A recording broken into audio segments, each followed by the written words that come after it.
नमस्कार, आप देख रहे हैं आवाज न्यूज। मैं हूं वीना सिंह और आइए अब नजर डालते हैं आज की प्रमुख खबरों पर। 14 सितंबर को उत्तर प्रदेश के हाथरस जिले के गांव बुलगढ़ी में फिर वही इतिहास दोहराया गया जो 16 दिसंबर 2012 को दिल्ली की सड़कों पर निर्भया के साथ हुआ था। हाथरस की निर्भया ने भी बेटी बचाओ के नारे पर प्रश्न चिन्ह लगाते हुए 30 सितंबर को दुनिया को अलविदा कह दिया। क्या कहती है देश की आधी आबादी इस पूरे घटनाक्रम पर? वो आक्रोशित है, वो भयभीत है और अब वह दरिंदों को सार्वजनिक रूप से दंडित करना चाहती है। निर्भया और दिशा के साथ हुए दुष्कर्म की घटना से जहां देशवासियों का जख्म अभी भरा भी नहीं था कि उत्तर प्रदेश के हाथरस में हुई इस दुष्कर्म की घटना ने देशवासियों का जख्म फिर से हरा कर दिया है, जिसे लेकर देशवासियों में काफ़ी आक्रोश का माहौल है। ये घटना सरकार द्वारा किए गए लंबे लंबे वादे और हितकारी योजनाओं पर एक तीखा प्रहार करती है। इसी घटना पर प्रतिक्रिया जानने के लिए हम अभी कुछ लोगों के बीच मौजूद हैं। आइए जानते हैं इनसे इनकी प्रतिक्रियाएं। हम लोगों के देश में जो घटनाएं हो रही हैं वो हाथरस हो, चाहे देखिए हाथरस में जो हुआ, उसके बाद बलरामपुर में हुआ, भदोही में हुआ, माने महिलाएं जो हैं या लड़कियां जो हैं किसी भी हालत में सुरक्षित नहीं हैं। और जो घटना हुई है हाथरस में, वो घटना इतनी निंदनीय है कि कुछ बोल ही नहीं सकते। अभी लगातार हम लोगों ने जो मीडिया का वहाँ कवरेज देखा, उसमें बताइए मीडिया वालों के साथ वो इतना ख़राब व्यवहार कर रहे हैं, तो आम पब्लिक के साथ वो क्या करते होंगे, सोचने की बात है। आधी रात में आप किसी के परिवार की लड़की को जला दे रहे हैं, ये कहाँ का नियम है? ये बहुत गलत है। और जो भी घटना हुई है उसके जितने भी वहाँ के जो पुलिस वाले हैं, जो वर्दी वाले हैं, उनके ऊपर पूरी कार्यवाही होनी चाहिए। और उनको जैसे आप आरोपियों को जो सज़ा देना है, जैसे जिस लड़की के साथ जो घटनाएं हुई हैं, वैसा ही जो आरोपी हैं उनके साथ भी वही घटना होना चाहिए। उसकी भी ज़बान काट लें, उसका हाथ पैर तोड़ दें, उसके गर्दन तोड़ दें और उसके बाद सरेआम फांसी लगाएं। हाथरस वाली जो घटना हुई है, आज पूरा देश शर्मसार तो है ही है, साथ में एक डरा हुआ माहौल है। चूँकि मैं भी एक महिला हूँ, मेरे घर भी बच्चियाँ हैं, आज मैं भी सेफ़ नहीं मान रही हूँ। ये कोई नई बातें नहीं हैं। हर दिन रोज़ ये घटनाएं सुन सुन के हम थक चुके हैं। हमें सरकार से अब, चूँकि आज आप आके इससे रूबरू हो रही हैं, तो मेरी प्रतिक्रिया ये है कि हम बिल्कुल डरे हुए हैं और हम सरकार से उम्मीद नहीं करते कि वो हमारी रक्षा करेगी। अब हम बिल्कुल दूर हो चुके हैं इस चीज़ से, क्योंकि आए दिन रेप वाली घटनाएं होती हैं। मुझे लगता है शायद ये एक मजाक हो गया है, बच्चियों के साथ, महिलाओं के साथ एक मजाक है ही है, और सरकार मजाक कर रही है और मजाक समझ रही है, मुझे ऐसा लगता है। और डर तो अंदर से ख़त्म हो चुका है अब मुझे ऐसा लगता है कि हमारी सुरक्षा हमको खुद करनी है, मुझे ऐसा लगता है। मैं तो यूपी की लड़की हूँ, मैं देखी हूँ कि वहाँ पर हर तीसरे घर में यही काम होता है और हमारे आजू बाजू वाले ही हमको नोचते हैं। जैसे हम पढ़ने के लायक हुए, कॉलेज जाने के लायक हुए, हमारे आजू बाजू देखे कि जवान लड़की, अच्छी सुंदर लड़की जा रही है, तो नहीं कोई रिश्ता जोड़ेंगे कि या हम उसके भाई हैं या चाचा हैं या क्या हैं। तो वहाँ से अच्छी तो हमारी सरकार हमको यहीं लगती है। हम छत्तीसगढ़ में शादी होके आए हैं, हमारा रोजगार धंधा है और हम अपनी बेटी को आज 22-24 साल की उम्र में खुलेआम भेजते हैं। कोई डर नहीं है, हमको कोई डर नहीं कि हमारी बेटी लौट के आएगी कि नहीं आएगी, ये हमको विश्वास है। यूपी के हाथरस में हुई इस घटना को आप किस नज़रिए से देखती हैं? आपकी प्रतिक्रियाएं क्या हैं? जो भी अभी घटना हुई है, जो भी रेप की घटना हुई है, वो बहुत ही शर्मसार कर देने वाली घटना है और दिल को दहला देने वाली घटना है। मैं एज ए महिला अगर देखूं तो मैं अपने भी से इस घटना के बारे में जानकर और सुनकर अपने भी सेफ्टी के बारे में बहुत ही ज़्यादा कॉन्शियस हो गई हूं। और आज के डेट में अगर ऐसी घटनाएं आ रही हैं सामने, तो निश्चित तौर पर ही ये अपने स्तर पर और बाकी प्रशासन शासन के स्तर पर भी बहुत बड़ी गलती है। और अगर देखा जाए तो हम सबको इस घटना से शर्मसार हो जाना चाहिए, क्योंकि आज हमारी बहन बेटियां इतने आगे बढ़ चुकी हैं, लेकिन हम फिर भी इनकी सुरक्षा नहीं कर पा रहे हैं। ये जो हाथरस वाली जो मनीषा के साथ जो दुर्घटना हुई है, उससे मैं बहुत दुखी हूँ, बहुत ज़्यादा। क्योंकि एक लड़की के साथ, मेरी भी एक बच्ची है छोटी सी और बड़ी बच्चियाँ भी हैं हमारे शहर की, तो वो तो बिल्कुल बाहर अगर वो जा रही तो वो सुरक्षित तो बिल्कुल भी नहीं है। जो मनीषा वाली जो घटना हुई, उसके आगे भी जो निर्भया कांड हुआ है और फिर दिशा कांड हुआ है, जो भी उसके लिए जो केस लड़ा जाता है, वो उसके लिए 8 साल लग जा रहा है। जो उनको जो भी सज़ा देना है, तो उसका इंतज़ार किया जा रहा है कि हाँ कि निर्भया केस कब ख़त्म हो और फिर कब मतलब आरोपियों को सज़ा मिले। तो अपन तो ये चाहेंगे कि मनीषा का जो घटना हो वो तो तुरंत एनकाउंटर होना चाहिए था वहाँ पे। क्योंकि मैं अभी कॉलेज स्टूडेंट हूँ, वैसे फर्स्ट ईयर में मैं भी पढ़ाई कर रही हूँ, तो मुझे आगे जाके बाहर नौकरी भी करना है, बाहर जाके जॉब भी लग सकती है मेरी। तो क्या मैं इस डर से जाऊँगी कि मैं वहाँ पे सब कुछ हो ना जाए? ये डर मेरे अंदर रहेगा तो मैं तो जा ही नहीं पाऊँगी। इवन मेरे पेरेंट्स भी मुझे सपोर्ट नहीं करेंगे जाने के लिए। मैं महिला होने के नाते बहुत अभी इस हाथरस गैंगरेप हत्याकांड से डरी सहमी हुई हूँ और इसको लेके अभी देश में कोई सख्त कानून नहीं है। मैं चाहती हूँ कि पुरुषों के लिए ऐसे कानून बनने चाहिए जिसमें वो सार्वजनिक रूप से उनको कुछ ऐसे सज़ा देनी चाहिए जिससे वो डरें। हाथरस में हुई इस घटना से समाज के हर तबके में आक्रोश है और आखिर हो भी क्यों ना, सरकार से सभी की आशाएं हैं। सरकार को चाहिए कि साइकिल, मोबाइल, लैपटॉप, इसके साथ साथ महिलाओं की सुरक्षा के लिए कड़े नियम और कानून लाए और उनका एकदम ही सख्ती से अनुसरण करवाए ताकि महिलाएं अपने आप को सुरक्षित महसूस कर सकें और सरकार के प्रति उनका विश्वास बना रहे। वीना सिंह, आवाज़ न्यूज़, अंबिकापुर। हत्या के मामले में सजा काट रहे केंद्रीय जेल अंबिकापुर में 2 कैदियों की इलाज के दौरान मौत हो गई। कैदियों की मौत के बाद जेल प्रबंधन भी सख्ते में है। बताया जा रहा है कि दोनों कैदी काफी दिनों से बीमार थे और उन्हें इलाज के लिए मेडिकल कॉलेज अस्पताल में भर्ती कराया गया था। केंद्रीय जेल अंबिकापुर में बंद कैदी इन दिनों कई गंभीर बीमारियों की चपेट में आ रहे हैं।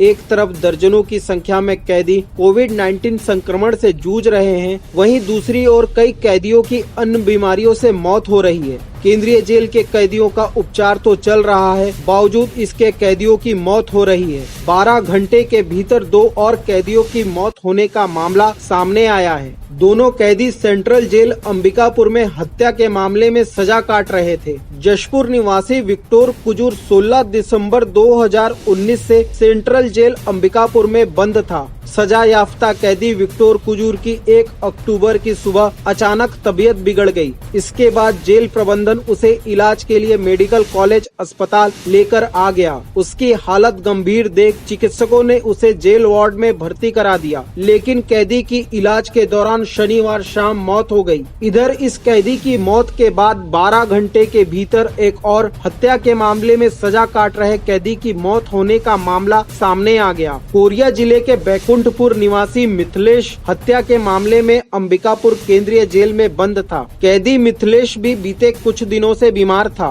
जब उसकी अचानक हालत बिगड़ी तो जेल प्रबंधन ने उसे मेडिकल कॉलेज अस्पताल में भर्ती करा दिया। यहाँ उसकी इलाज के दौरान रविवार सुबह मौत हो गई। आए दिन हो रही कैदियों के मौत से जेल प्रबंधन सख्ते में है, क्योंकि जेल प्रबंधन के सामने एक बड़ी चुनौती है कि कोरोना संकट के बीच जेल में बंद 2200 कैदियों की देखरेख कैसे की जाए, वही गंभीर बीमारियों से कैदी को कैसे बचाया जाए। अंबिकापुर के मेडिकल कॉलेज अस्पताल में एक बार फिर डॉक्टरों और नर्सों की लापरवाही सामने आई है, जहां 24 दिन के नवजात बच्चे को गलत ब्लड ग्रुप का ब्लड चढ़ा दिया गया।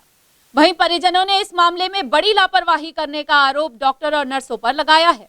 सूरजपुर जिले के ग्राम तारा से डिलीवरी करवाने आई महिला को मेडिकल कॉलेज अंबिकापुर में भर्ती कराया गया था। बच्चा कमजोर पैदा होने के कारण बच्चे को वेंटिलेटर में रखा गया, जहां एक साथ कई बच्चों का इलाज डॉक्टर और नर्सों की देखरेख में किया जा रहा था। लेकिन लापरवाही उस वक्त हो गई जब किसी और बच्चे को ब्लड की जरूरत थी और उसके बदले ग्राम तारा से आई इस महिला के बच्चे को ब्लड चढ़ाया जा रहा था। वहीं परिजन जब बच्चे को देखने गए तो पता चला कि बच्चे को ब्लड चढ़ाया जा रहा है, जिसके बाद परिजनों ने अस्पताल परिसर में हंगामा शुरू कर दिया। हंगामा देख नर्सों ने उस बच्चे को ब्लड चढ़ाना रोक दिया और परिजनों ने अस्पताल प्रबंधन पर गंभीर आरोप भी लगाए हैं। इधर ड्यूटी डॉक्टर ने अपना पल्ला झाड़ते हुए कहा कि अगर ब्लड की जरूरत होती तो परिजनों से ब्लड मंगवाया जाता, लेकिन ब्लड मंगवाया ही नहीं गया है। ब्लड चढ़ाने की ऐसी कोई बात नहीं है। और ऐसे कहते हुए डॉक्टर साहब चलते बने। परिजनों के इस हंगामे के कुछ देर बाद ही डॉक्टर ने बच्चे को उपचार के लिए आईसीयू में भर्ती करा दिया है, जहां बच्चे की हालत स्थिर बताई जा रही है। गौरतलब है कि इस तरह की लापरवाही आए दिन मेडिकल कॉलेज अस्पताल में देखने को मिलती ही रहती है।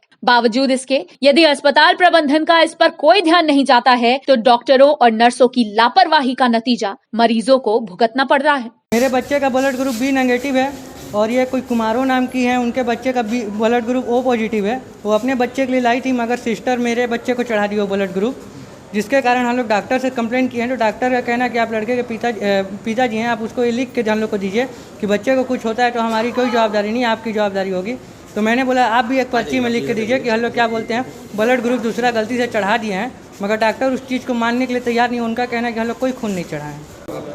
बच्चे को हम लोग पोछने आए हैं, अभी दूध पिलाने आए हैं, तो बच्चे को देख रही हूँ खून चढ़ा है, तो अपने बहू को बोली कि बहू तुम देखो दूध बोतल चढ़ा है, खून चढ़ रहा है। तो बहू बोलती है कि माँ खून कैसे चढ़ेगा, जब हम लोग को कोई सूचना नहीं है तो खून कैसे चढ़ेगा बच्चे को। वो दौड़ के रोते गई है देखने, तो वहाँ से बोली है कि खून क्यों चढ़ा है भाई हमारे बच्चे को, हमको सूचना नहीं है, हमको जानकारी कोई चीज़ का नहीं है, हमारे बच्चे का खून ग्रुप दूसरा है या ग्रुप दूसरा होगा तो हमारे बच्चे को अगर कुछ होता है तो हम सबको मतलब बख्शेंगे नहीं बचाएंगे, हॉस्पिटल का जवाबदारी होगा। ऐसा कहा कि मेरे बहू लिखने, अब मैं चिल्ला रही हूँ, इधर से चिल्लाते गई हूँ कि खून को लिखनवा दो, खून को लिखनवा दो, फिर खून को लिखान दिए। बच्चे का तो कुछ हुआ ही नहीं है भाई। तो क्या किस तरह से गलती हुई थी, क्या वहाँ पे ब्लड गलत करने की बात है, हमने क्या है?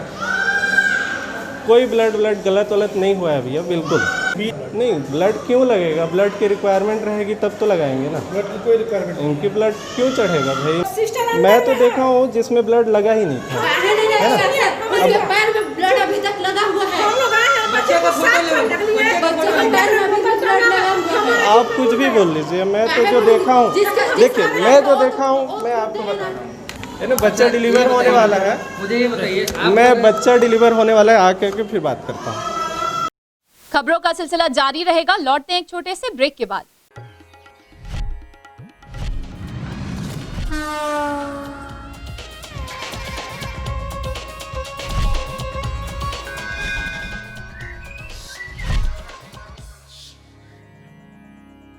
वीएम इंटरनेट सर्विस शहर का सबसे सस्ता high speed fibre internet service 100 MBPS मात्र 700 रुपए में विद टैग। तो चाहे वर्क फ्रॉम होम हो या ऑनलाइन क्लास, याद रखें वीएम इंटरनेट सर्विस। अधिक जानकारी के लिए संपर्क करें Vande Mahamaya cable network, VM internet service, Alaknanda complex, प्रथम तल, Agrasen Chowk, Ambikapur, Surguja. Mobile number 9111785555 7440765555।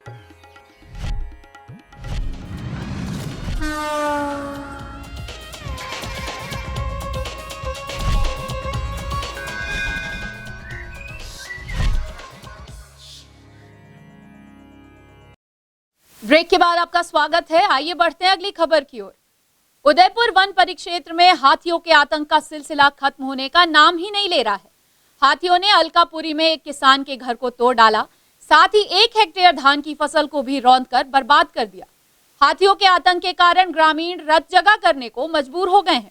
Udaipur one परिक्षेत्र में हाथियों के आतंक मचाने का सिलसिला खत्म होने का नाम ही नहीं ले रहा है। हाथियों ने अलकपुरी में एक किसान के घर को तोड़ डाला, साथ ही 1 हेक्टेयर धान की फसल को रौंदकर बर्बाद कर दिया। हाथियों के आतंक के कारण ग्रामीण रात जगह करने को मजबूर हो गए हैं। वन परिक्षेत्र उदयपुर में हाथियों का दल विगत 15 दिनों से उत्पात मचाए हुए है। हाथियों ने दावा से होते हुए करमकटरा जंगल में प्रवेश किया है। विगत 2 दिनों में अलकपुरी में एक व्यक्ति के घर को तोड़ा तथा आसपास 4 से 5 गाँव के किसानों के 1 हेक्टेयर धान की फसल को नुकसान पहुँचाया है। हाथियों के डर से ग्रामीण रत जगह करने को मजबूर है। हाथियों का कब किस ओर जाएगा इसका पता नहीं रहता है। आसपास के 5 से 6 गांव के लोग वन अमला के साथ मिलकर रात भर हाथियों की निगरानी में लगे हुए रहते हैं। सभी हाथी दिन भर करमकटरा जंगल में शांत रहने के बाद शाम को बाहर निकलकर पूरी रात अलकपुरी, फुनगी, महेशपुर, पतरापारा में घुसकर धान के फसलों को बुरी तरह से रौंदकर और उसे खाकर लगभग 1 हेक्टेयर धान की फसल को नुकसान पहुँचाया है। हाथियों से लोगों को बचाने के लिए वन अमला उपवन क्षेत्रपाल SB सोनी के नेतृत्व में निगरानी में लगा हुआ है। वन अमला द्वारा लोगों को जागरूक करने के लिए मुनादी करा रहा है तथा लोगों को हाथियों से दूर रहने की सलाह भी दी जा रही है। जंगल किनारे एकांत घरों में रहने वाले लोगों को बस्ती में आकर शासकीय स्कूल, आंगनबाड़ी केंद्र इत्यादि पक्के मकानों में रखने की व्यवस्था की जा रही है। सरगुजा प्रभारी मंत्री शिव डहरिया के द्वारा यूपी और बलरामपुर में दुष्कर्म की घटना पर दिए गए तुलनात्मक बयान को लेकर बीजेपी कार्यकर्ताओं ने शिव डहरिया का घड़ी चौक में पुतला दहन किया। सरगुजा प्रभारी मंत्री शिव डहरिया के द्वारा बलरामपुर में हुए दुष्कर्म की घटना पर दिए गए बयान से नाराज भाजपा कार्यकर्ताओं ने शिव डहरिया का घड़ी चौक में पुतला दहन किया। सरगुजा प्रभारी मंत्री शिव डहरिया के द्वारा यूपी के हाथरस में हुए दुष्कर्म की घटना और बलरामपुर में हुए दुष्कर्म की घटना को लेकर तुलनात्मक बयान दिया था, जिसकी बीजेपी कार्यकर्ताओं ने कड़ी निंदा की है। वहीं बीजेपी के जिला अध्यक्ष ललन प्रताप सिंह ने नसीहत दी कि वे ऐसी घटनाओं की तुलना अन्य घटनाओं से न करें। हमने इस पे जो शिव डहरिया जी का बयान आया था, यहाँ के प्रभारी मंत्री हैं, बलरामपुर में जो नाबालिग लड़की के साथ में बलात्कार की घटना हुई है, उसको उन्होंने तुलनात्मक जो बात रखी है वैसी बात रखनी चाहिए, उसकी निंदा किया हम लोगों ने। उसी परिप्रेक्ष्य में आज उनका पुतला दहन का कार्यक्रम किया है कि बलात्कार का क्या तुलना करना है, छोटा बलात्कार और बड़ा बलात्कार, बलात्कार तो बलात्कार ही होता है। तो इस अपराध का विरोध, मतलब जो उन्होंने अपने भाव व्यक्त किए हैं वो अमानवीय भाव थे, ऐसी बात एक प्रभारी मंत्री को नहीं रखनी चाहिए। इस बात का हम लोगों ने निंदा किया, उसी परिप्रेक्ष्य में आज पुतला दहन किया। रघुनाथपुर और चेंद्रा के बीच जर्जर सड़क और तेज बारिश के कारण ट्रकों की लंबी लाइन लगने से जाम की स्थिति बन गई। वहीं जाम के कारण आवागमन भी कई घंटों तक बाधित रहा। पत्थलगांव नेशनल हाईवे 43 सड़क का निर्माण कार्य जल्द पूरा न होने के कारण स्थानीय लोगों को काफी दिक्कतों का सामना करना पड़ रहा है। नेशनल हाईवे का रोड नहीं बनने के कारण आए दिन कोई न कोई राहगीर दुर्घटना का शिकार हो जाता है। साथ ही सड़क की स्थिति जर्जर होने के कारण रोजाना बरसात के दिनों में अक्सर सड़क के गड्ढों में पानी भर जाता है, जिसके कारण लोगों को आवागमन में काफी दिक्कत होती है। करोड़ों रुपए की लागत से बन रहे इस सड़क को कई साल बीत गए, लेकिन इस सड़क को बनाने वाले ठेकेदार कछुए की चाल में काम करते नजर आ रहे हैं, जिसकी वजह से लोगों के लिए यह सड़क मुसीबत बनती जा रही है। सड़क निर्माण का कार्य चलने के कारण आए दिन वाहनों की लंबी लंबी कतारें लग जाती हैं और कई घंटों तक जाम लगा रहता है, जिसके कारण राहगीरों को काफी समस्या का सामना करना पड़ता है। यही वजह है कि बीती खराब सड़क और तेज बारिश की वजह से रघुनाथपुर और चेंद्रा के बीच ट्रकों की लंबी कतार लग गई, साथ ही कई घंटों तक आवागमन बाधित रहा। बुलेटिन में फिलहाल सिर्फ इतना ही। शहर से जुड़ी खबरों के लिए देखते रहिए आवाज न्यूज। इस न्यूज के स्पॉन्सर हैं वीएम इंटरनेट, अलकनंदा कॉम्प्लेक्स, प्रथम तल, अग्रसेन चौक, अंबिकापुर, सरगुजा, छत्तीसगढ़।